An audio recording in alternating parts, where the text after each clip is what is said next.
Hello friends, आज theorem 3 के बारे में जानेंगे। क्या है थ्योरम हमारा? सबसे पहले क्या है?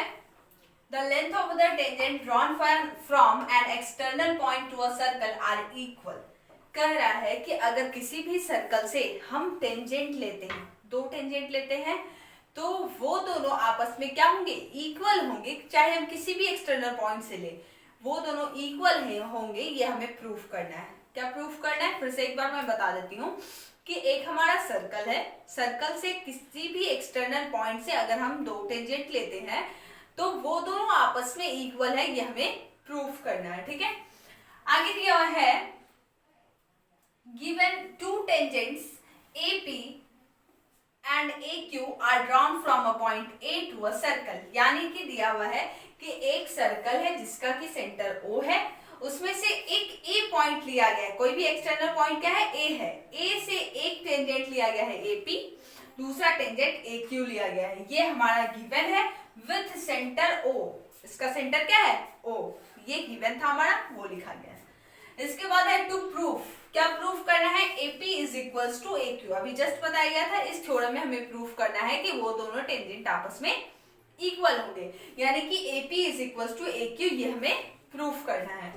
फिर दिया हुआ है construction join OP, OQ and OA। OP, OQ और OA इस तीन पॉइंट को आपस में क्या किया?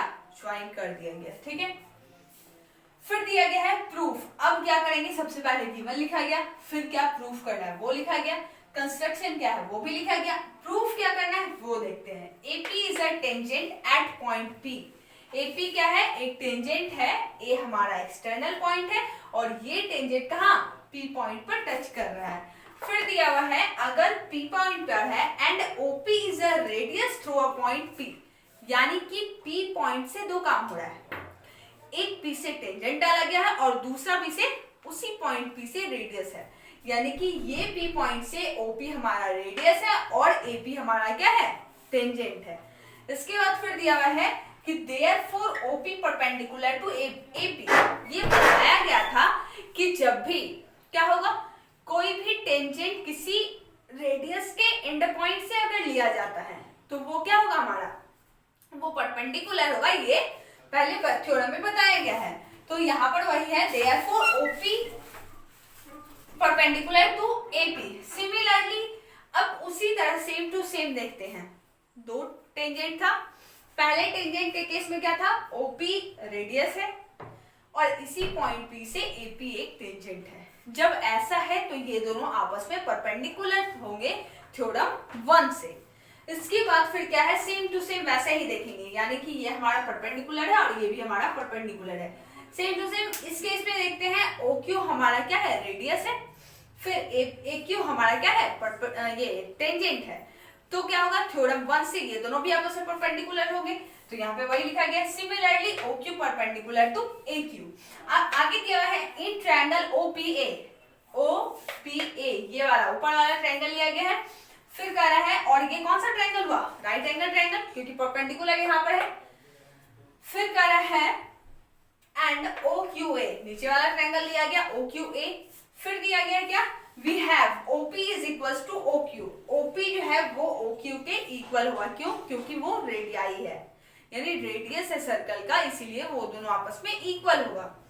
फिर दिया गया है OA is equals to OA, यानी ये वाला साइड जो है वो कॉमन है। एक चीज यहाँ छूट गया है, सिमिल अगर कॉन्ग्रुएंट प्रूफ कर रहे हैं तो 3 पॉइंट चाहिए। पहला मिल गया, दूसरा मिल गया, तीसरा क्या है? एंगल P और एंगल Q।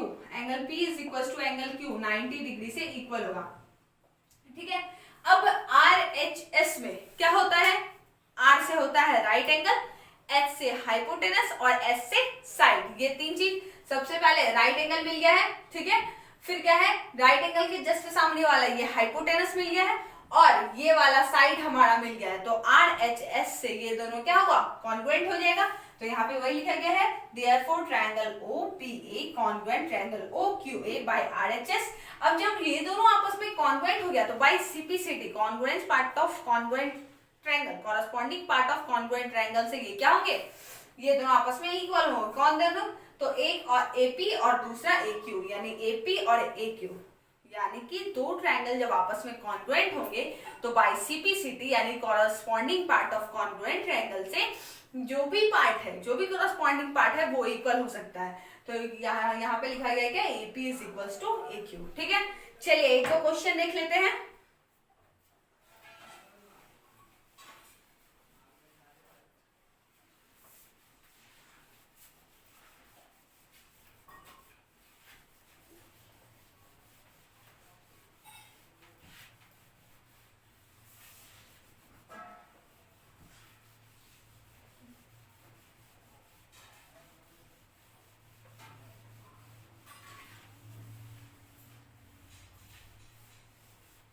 क्वेश्चन क्या है हमारा, क्वेश्चन दिया गया है tangent PA and PB are drawn from an external point P to a concentric, question सिर्फ मैं बोल देती हूँ वो आप सुन लीजिए एक बार फिर पहले से। फिर कर रहा है टेंजेंट PA एंड PB यानी दो टेंजेंट दिया गया, एक PA है एक PB है, are drawn from an external point, जो कि बनाया गया है कहां से, एक एक्सटर्नल पॉइंट P से। फिर कर रहा है टू कॉन्सेंट्रिक सर्कल यानी दो कॉन्सेंट्रिक सर्कल है। तो एक कॉन्सेंट्रिक सर्कल, कॉन्सेंट्रिक पता है ये ना कि नंबर ऑफ सर्कल्स जो कि ड्रॉ होता है कोई एक फिक्स्ड पॉइंट से, सिर्फ रेडियस दोनों के अलग होते हैं। ठीक है, तो यहाँ पे इस तरीके से मान लेते हैं दो सर्कल लिया गया है। फिर कह रहे हैं कि इस कॉन्सेंट्रिक सर्कल से एक पॉइंट दूर लिया गया है पॉइंट P। चलिए यहाँ ले लेते हैं, यहाँ पॉइंट P है। ठीक है, अब करें इस पॉइंट से दो कॉन्सेंट्रिक सर्कल बनाए गए हैं, एक PA एक PB। आगे कह रहा है विद सेंटर O। फिर दिया गया है, सबसे पहले हम क्या करते हैं, PA मान लेते हैं, ये बाहर वाले से इस तरीके से होगा, ऐसा मीट करेगा। ठीक है, फिर PB दूसरे वाले पे बनाया गया है, PB पहले वाले पे PA और दूसरे वाले सर्कल पे जो टेंजेंट है वो PB है। आगे क्या है, इस दोनों को ज्वाइन कर दिया जाए, ज्वाइन हो गया। ठीक है, फिर दिया गया क्या है कि and the radius 8 centimetre and 5 centimetre respectively. तो पहले वाले का, बाहर वाले का रेडियस यानी यहां से यहां तक का रेडियस 8 है और छोटे वाले का कितना 5 है।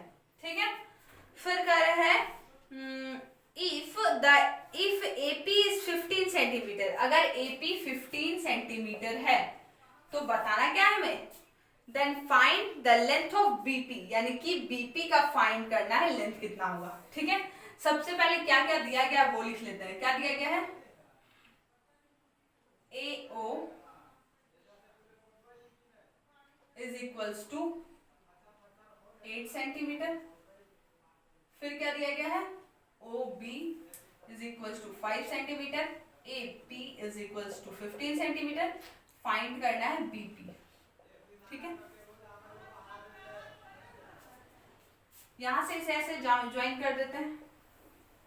अब देखा जाए कि ये क्या है, परपेंडिकुलर होगा, ये भी हमारा परपेंडिकुलर होगा। सबसे पहले परपेंडिकुलर के जस्ट सामने वाला ये हाइपोटेनस, इससे रिलेटेड ये 15 ये 80 ये 8, तो हम क्या पाइथागोरस थ्योरम से निकाल सकते हैं हाइपोटेनस, तो हम OP निकाल सकते हैं। OP इज इक्वल टू क्या होगा, under root AP square plus AO square. AP हमारा कितना है 15 है और AO 8 है, 15 का स्क्वायर 225 और 8 का स्क्वायर 64, 982 आ गया कितना 17 सेंटीमीटर। अब क्या है, जब ये 17 आ गया तो इस वाले ट्रायंगल में, इन ट्रायंगल कौन सा ट्रायंगल, POB वाले में, इसमें क्या है, ये वाला 17 निकल गया है, ये 5 पता है तो हम बेस निकाल सकते हैं आसानी से, यानी PB इज इक्वल टू क्या होगा, under root PO square minus OB square. PO है हमारे पास 17 स्क्वायर माइनस 5 का स्क्वायर, 17 का स्क्वायर 289, 5 का स्क्वायर क्या होगा 25, 462 इतना आएगा। अब इसे इसका रूट निकालेंगे, पता चल जाएगा। यानी कि जब दो कॉन्सेंट्रिक सर्कल दिया हुआ है, एक वाले में दो साइड का लेंथ दिया गया है, यानी कि अगर रेडियस हो या टेंजेंट हो तो हम दूसरे साइड को निकाल सकते हैं, और उसी से रिलेटेड एक और अगर है तो उसमें से हम अदर साइड को निकाल सकते हैं। ठीक है, चलिए आज के लिए इतना ही, थैंक यू।